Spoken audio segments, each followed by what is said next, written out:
ইমানদার কারা?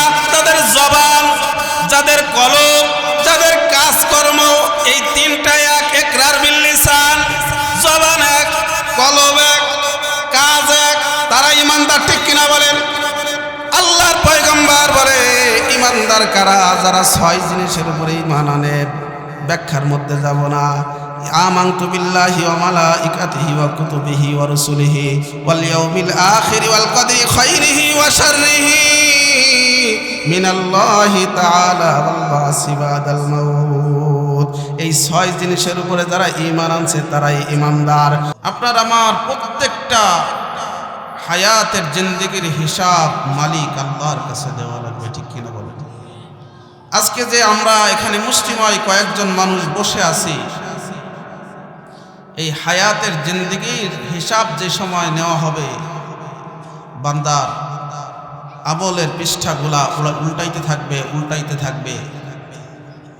যদি মনে করেন আপনার জিন্দেগিতে আর কোনো ভালো আমল নাই, শুধু একটা আমল আছে, গহেরপুর পশ্চিম পাড়া মাহফিলে এই কনকনে শীতের মধ্যে মাটিতে বসে আছেন মালিক আল্লাহ তাআলাকে রাজি আর সন্তুষ্ট করার উদ্দেশ্যে, তখন বলেন আপনার এই আমলটা আল্লাহ তাআলা উম্মতি মুহাম্মাদিকে ক্ষমা করার জন্য বিভিন্ন বাহানা তালাশ করবে। দেখি আমার বান্দাকে এই ওসিলায় মাফ করে দেওয়া যায় কিনা। তখন আপনার বাহানা হিসাবে এই আজকের এই মাহফিলটা ওই সময় আল্লাহর দরবারে কবুল হতে পারে কি পারে না। এজন্য আমরা এখানে আসতে পেরেছি, এজন্য খুশি নাকি বেজার? আল্লাহ তাআলা তাই বলে, বান্দা কিয়ামতের ময়দানে বান্দা আফসোস করতে থাকবে আর বলতে থাকবে, মালিক আল্লাহ কি করছে হায়াতের জিন্দেগিতে। আল্লাহ বলবে, ও বান্দা এখন আফসোস করে আর লাভ হবে না রে বান্দা, কারণ আমি এমন রবের রব রে বান্দা, তুই কেমন কইরা হাসরের ময়দানে আমার কাছে আফসোস করবি রে বান্দা, সেটাও আমি কুরআনুল কারীমের মধ্যে দিয়ে দিয়েছিলাম। ঠিক কিনা বলেন? আল্লাহ তাআলা সূরাতুল ফাজরের মধ্যে বলে, ইয়া লাইতানি কদ্দামতু লি হায়াতি। আল্লাহু আকবার বলেন না? আল্লাহ তাআলা বলে, বান্দা কিয়ামতের ময়দানে আফসোস করবে আর বলতে থাকবে, হায় আফসোস, হায় আফসোস, আমি হায়াতের জিন্দেগিটা কোন কাজে ব্যয় করলাম। এই গহেরপুরের মানুষ একদিন আফসোস করবে। আজকের এই মাহফিলের মধ্যে বসে থাকছে যারা, তাদেরকে দেখে অন্য মানুষের আফসোস করবে, হায় আফসোস, আমি যদি আজকে 4 দোকানে ওই দিনটাকে 4 দোকানে না কাটাইতাম, ওই দিন যদি বাড়িতে বিবির সাথে সময় না কাটাইয়া আল্লাহর জন্য এই মাহফিলের ময়দানে চলে আসতাম, আজকে আমি নাজাত পেয়ে যাইতাম, আজকে আমি নাজাত পেয়ে যাইতাম। ওই সমস্ত বান্দারাই আল্লাহর কাছে বলবে, ইয়া লাইতানি কুনতু তুরাবা, হায় আফসোস, হায় আফসোস, আমি যদি আজকে যদি আমি মাটি হয়ে যাইতাম, আজকে যদি আমি শুকর হইয়া কুকুর হইয়া পৃথিবীতে জন্ম নিতাম, আমার কোনো হিসাব দেওয়া লাগতো না, আমার কোনো হিসাব দেওয়া লাগতো না, আমি মাটি হয়ে যাইতাম আর মালিক আল্লাহর সামনে আমার দাঁড়ানো লাগতো না।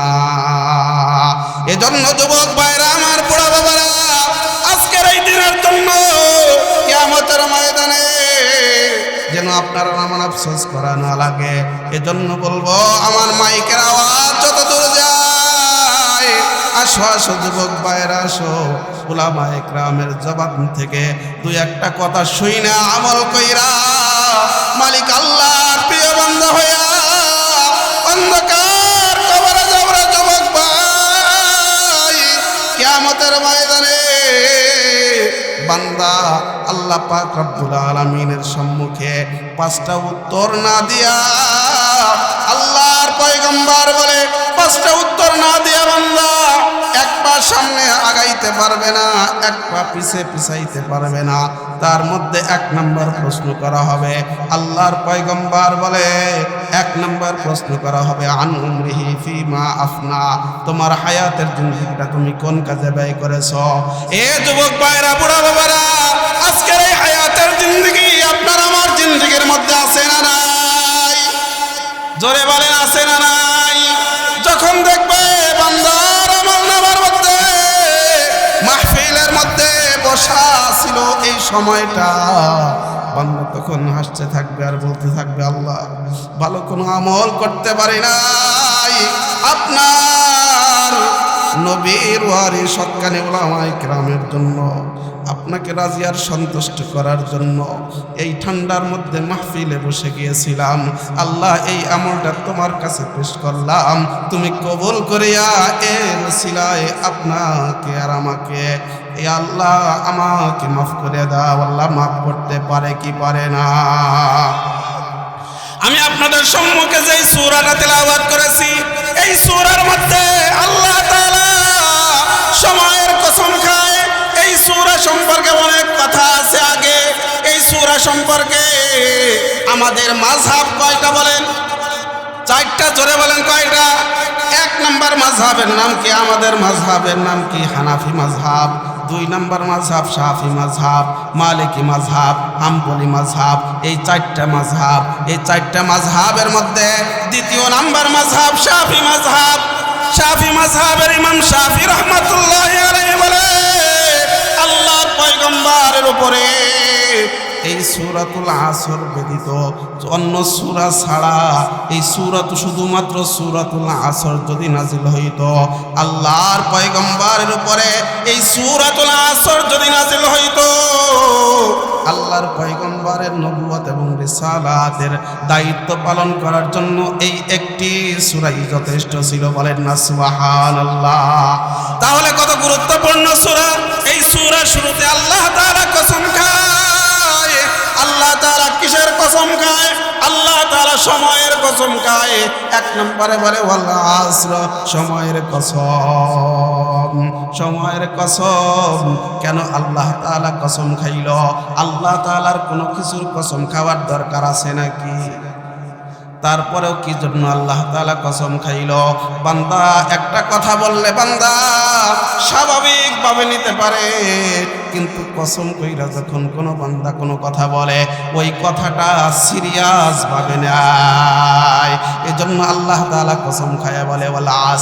তারপরে আল্লাহ তাআলা যেই জিনিসের কসম খায়, সেই জিনিসের দাম আরো বেড়ে যায়। ঠিক কিনা বলেন? আল্লাহ তাআলা সময়ের কসম খাইছে। সময় কত মূল্যবান, সময় কত মূল্যবান। এই সময় মানুষ যে যেই কাজে লাগায়, সেই কাজে মানুষ উন্নতি করে। ঠিক কিনা বলেন? কোনো ছাত্র যদি সময়কে ভালো কাজে ব্যয় করে, পড়ালেখার পিছনে ব্যয় করে, ওই ছাত্রটা পড়ালেখার মধ্যে ভালো হয়। ঠিক কিনা বলেন? ভালো রেজাল্ট করতে পারে। কোনো ব্যবসায়ী যদি সময়কে ব্যবসার কাজে ভালো মতো ব্যয় করে, ও সে তার ব্যবসার মধ্যে উন্নতি করতে পারে। কোনো চাকরিজীবী যদি সময়কে ঠিকঠাক মতো চাকরির মধ্যে সময়কে ব্যয় করে, তার চাকরির মধ্যে প্রমোশন হয়। ঠিক কিনা বলেন? কোনো মানুষ যদি, এমনি সাধারণ মানুষ যদি খেত খামার এই কৃষি কাজের মধ্যে সময়কে ব্যয় করে, কৃষিকাজের মধ্যে উন্নতি হয়। যে যেই সেক্টরে সময়কে ব্যয় করবে, আল্লাহ তাআলা সেই সেক্টরে তাকে উন্নতি দান করে। ঠিক কিনা বলেন? 2 নম্বরে আল্লাহ তাআলা বলে ওয়াল আসর ইন্নাল ইনসানা লাফি খুসর। দুনিয়ার সমস্ত মানুষ ক্ষতির মধ্যে, সমস্ত মানুষ জাহান্নামে, সমস্ত মানুষ জাহান্নামে।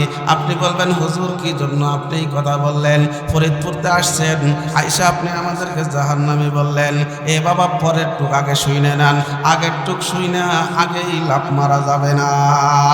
আল্লাহ তাআলা বলে ইল্লাল্লাযীনা আমানু, তবে যারা, কেবলমাত্র যারা, শুধুমাত্র যারা 4টা গুণ যারা অর্জন করবে, তারা কেউ জাহান্নামী নয়, তারা কেউ পথভ্রষ্ট নয়, তারা সফল কাম, তারা আল্লাহওয়ালা, তারা জান্নাতি বান্দা। তারা কারা? আল্লাহ তাআলা বলে ইল্লাল্লাযীনা আমানু, যারা ঈমান আনবে ওয়া আমিলুস সলিহাত এবং নেক আমল করবে, ওয়া তাওয়াসাউ বিল হক যারা হকের উপরে প্রতিষ্ঠিত থাকবে, ওয়া তাওয়াসাউ বিস সবর বিপদ আসলে যারা ধৈর্য ধারণ করবে, এই 4 গুণে গুণী যারা তারা হলো সফল কাম। বলেন না সুবহানাল্লাহ। তাহলে আমরা এই কথাটা এইভাবে বলতে পারি, আল্লাহ তাআলার কথাটা আমরা এইভাবে ছন্দ আকারে বলতে পারি, 4 গুণে গুণী যারা, 4 গুণে গুণী যারা সময়কে মূল্যায়ন করে তারা, ঠিক কিনা বলেন? আর 4 গুণে গুণী না যারা, ক্ষতির মধ্যে তারা। আল্লাহ তাআলা কসম খাইয়া মানুষদেরকে বললেন ক্ষতির মধ্যে কারা? ইল্লাল্লাযীনা আমানু, ঈমান যারা আনয়ন করছে। আমি আপনি সবাই ঈমানদার, ঠিক কিনা বলেন? ঈমান আনছি বিদায় কোরআনের তাফসীর মাহফিলে আসছি, না হলে এই তাফসীর মাহফিলে আসতাম না। এ বাবা, দুনিয়ার মধ্যে মুসলমান যারা দাবি করে সবাই কিন্তু ঈমানদার বইলে দাবি করে, কিন্তু দুনিয়ার মানুষ আপনাকে যতই ঈমানদার বলুক, মালিক আল্লাহর কাছে যদি আপনি ঈমানদার বইলা গণ্য না হন, অমন ঈমানের কোনো মূল্য নাই, ঠিক কিনা বলেন? দুনিয়ায় আপনাকে সম্মান দিয়া, স্যালুট দিয়া, কবরের মধ্যে উপরে ফুল দিয়া, ফুল বাগান বানায়া কবরের মধ্যে রাখলো, কিন্তু আল্লাহর দরবারে আপনি ঈমানদার না, ওরকম ঈমানদারের 4 আনা পয়সার মূল্য না। আছে নাকি? ঈমানদার কারা? জন্মসূত্রে যারা মুসলমান দাবি করে তারা কিন্তু ঈমানদার নয়। এ বাবা, আপনাদেরকে প্রশ্ন করি, একজন মানুষ ডাক্তারের ঘরে জন্ম, সে কি ডাক্তার হইতে পারে নাকি? আমি যেমন মাস্টারের ঘরে জন্ম, আমার বাড়ি বেশি দূর না, এই যে আমার ভগ্নিপতির বাড়ি সলেমান শিকদার, আল্লাহ তাআলা আল্লাহর বান্দাকে জান্নাত নসিব করুন, সকলে বলি আমিন। আমার বাড়ি কাঁঠালবাড়িয়া, আমার বাপ মাস্টার, আমি কিন্তু মাস্টার হইতে পারিনি, আমি হয়েছি হুজুর। আমিও মাস্টার পড়াই, কিন্তু সে তো সরকারি চাকরি করতো, আমি কি সরকারি চাকরি করি নাকি? আমি আজকে যদি আপনি আর আমি ইমানদার বলে দাবি করি আমি মুসলমানের ঘরে জন্ম নিয়েছি, আমি মুসলমান, না না না, কাজ হবে না, কাজ হবে না, এটা দাবি করার জিনিস না। যদি হইতো আমি মাস্টারের ঘরে জন্ম নিয়া একজন সরকারি চাকরিজীবী মাস্টার হইতাম, ঠিক কিনা বলেন? ইমানদার কারা? তাদের জবান, যাদের কলম, যাদের কাজকর্ম, এই 3টা এক, ইকরার বিল লিসান, জবান এক, কলম এক, কাজ এক, তারা ইমানদার, ঠিক কিনা বলেন? আল্লাহর পয়গম্বর বলে ইমানদার কারা? যারা 6 জিনিসের উপরে ঈমান আনে, ব্যাখ্যার মধ্যে যাব না। আমানতু বিল্লাহি ওয়া মালাইকাতিহি ওয়া কুতুবিহি ওয়া রুসুলিহি ওয়াল ইয়াউমিল আখির ওয়াল কদরি খাইরিহি ওয়া শাররিহি মিনাল্লাহি তাআলা ওয়াল বাসি বাদাল মাউত। এই 6 জিনিসের উপরে যারা ঈমান আনছে তারাই ঈমানদার। 2 নম্বরে আল্লাহ তাআলা বলে শুধু ঈমানদার বইলা দাবি করলা কিন্তু আমল করলা না, ঈমানদার বইলা দাবি করলা, ফজরের নামাজে তোমার খবর নাই, ওরকম ঈমানদার হইয়া লাভ নাই। আছে না নাই? ঈমানদার বহুত, কিন্তু ফজরের নামাজে নাই। শীত বেশি, ফজরের নামাজে নাই। প্রত্যেকটা বাংলাদেশের প্রত্যেকটা মসজিদে মসজিদে দেখবেন জুমার নামাজে মসজিদে জায়গা হয় না। হুজুর বয়ান করেন জানি মসজিদের জায়গা বাড়ানো হয়, জায়গা কিনা হয়, সামনে যায়া আরো মসজিদ বড় করা হয়। আমি বলি মসজিদ বড় করে লাভ কি? ফজরের নামাজে কয়জন মুসল্লি? ফজরের নামাজে কয়জন? আপনাদের এলাকায় মনে হয় বহুত হয়। আমি যে মসজিদে নামাজ পড়াই ওই মসজিদে 1 কাতার মুসল্লি হয় ফজরের নামাজ। আর এমনি এশার নামাজে 2 কাতার 2.5 কাতার হয়, কিন্তু ফজরের নামাজে কয় কাতার মুসল্লি? 1 কাতার। আর এই শীত যখন বেশি ছিল, কয়েকদিন ঘন কুয়াশা ছিল না, ওই সময় 3 জন 4 জন নামাজ পড়ছে। এই হলো আমাদের ঈমানের অবস্থা। আল্লাহ তাআলা এই জন্য বলে ইল্লাল্লাযীনা আমানু, যারা তারা ঈমান আনবে ওয়া আমিলুস সালিহাত এবং নেক আমল করবে, ওয়া তাওয়াসাউ বিল হক। যত বিপদ আসবে, বালা মুসিবত আসবে, যত কিছু আসুক না কেন সব কিছুতে ধৈর্য ধারণ করবে। ওয়া তাওয়াসাউ বিস সবর, বিপদ আসবে হকের উপরে প্রতিষ্ঠিত থাকবে। ওয়া তাওয়াসাউ বিস সবর, যত কিছুই আসুক না কেন ধৈর্য ধারণ করবে। সাহাবায়ে কেরাম রাদিয়াল্লাহু তাআলা আনহুম, এ ভাই আমাদের কেমন বিপদ আসছে, আমাদের কেমন বিপদ আসছে। সাহাবায়ে কেরামদেরকে এমন হয়েছে যে বিবি ছাইড়া দেওয়া লাগছে, ঘর বাড়ি ছেড়ে দেওয়া লাগছে, সব কিছু পরিত্যাগ কইরা এই ঈমানের জন্য, আল্লাহর জন্য, রাসূলের জন্য সব কিছু ত্যাগ করছে। আল্লাহর পয়গম্বরের এক সাহাবী নাম হলো আব্দুল উজ্জা। নাম কি জোরে বলেন? আব্দুল উজ্জা আল্লাহর পয়গম্বরের সাহাবী। আব্দুল উজ্জা শিশুবেলায় তার মা মারা যায়। কিছুদিন পরে তার বাবা একটা বিবাহ করে, সেই বাবাও কিছুদিন পরে মারা যায়। সৎ মা ঘরে, সৎ মা তাকে এরকম চাচার কাছে দিয়ে আসে লালিত পালিত হওয়ার জন্য।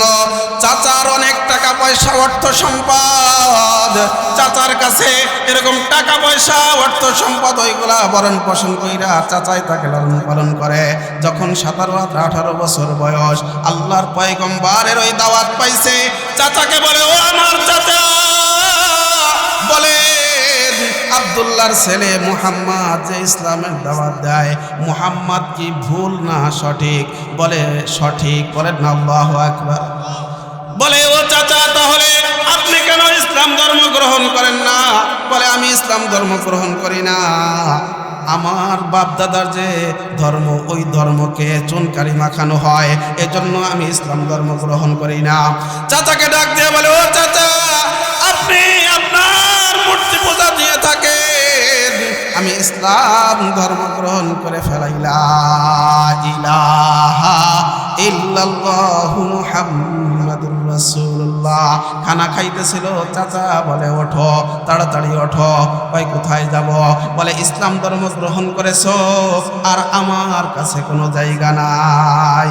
চাচাকে বলে, ও চাচা, আপনার বাড়িতে আমাকে কি আর আসতে দিবেন না? বলে, ইসলাম ধর্ম গ্রহণ করার কারণে তোমার 3টা শাস্তি দেওয়া হবে তোমাকে। বলে, কি শাস্তি? বলে, তুমি ইসলাম ধর্ম গ্রহণ করেছো, তুমি আজকে থেকে এই বাড়িতে আর জীবনে আসবা না। তুমি আল্লাহর পয়গম্বরের বাসার দিকে রওনা করছো, আমার বাড়িতে আর জীবনে আসবা না। 2 নাম্বার শর্ত, তুমি তোমার বিবিকে তালাক দেওয়া লাগবে।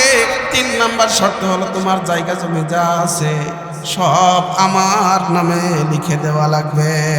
চাচাকে বলে, ও চাচা, সব কিছু নিয়ে নাম, তারপরেও আমি ইসলাম ছাড়তে রাজি না, ঈমান ছাড়তে রাজি না। চাচাকে ডাক দিয়ে, চাচাই ডাক দিয়ে বলে, ও ভাতিজা, চলে যাইতেছো মুহাম্মাদের কাছে, এদিকে আসো, এদিকে আসো। তুমি তো সব দিয়ে দিলা, তোমার গায়ের মধ্যে যে জামা আছে এই জামাটা দিয়ে যাও। গায়ের জামাটা খুলে দেয়। চাচা ডাক দিয়ে বলে, ও ভাতিজা, তোমার পরনের মধ্যে যে লুঙ্গি আছে, এই লুঙ্গিটা তো আমার টাকায় কিনে দেওয়া, তোমার পরনের লুঙ্গিটা পর্যন্ত দিয়ে যাও। চাচাকে ডাক দিয়ে বলে, আব্দুল উজ্জা, ও চাচা, আমি এই লজ্জা লইয়া আমি কেমন কইরা আল্লাহর পয়গম্বরের কাছে যাব? চাচা, আমি কেমন করে আল্লাহর পয়গম্বরের কাছে যাব? মানুষ রাস্তা দিয়ে আমাকে দেখবে। চাচাই ডাক দিয়ে বলে, ও ভাতিজা আব্দুল উজ্জা,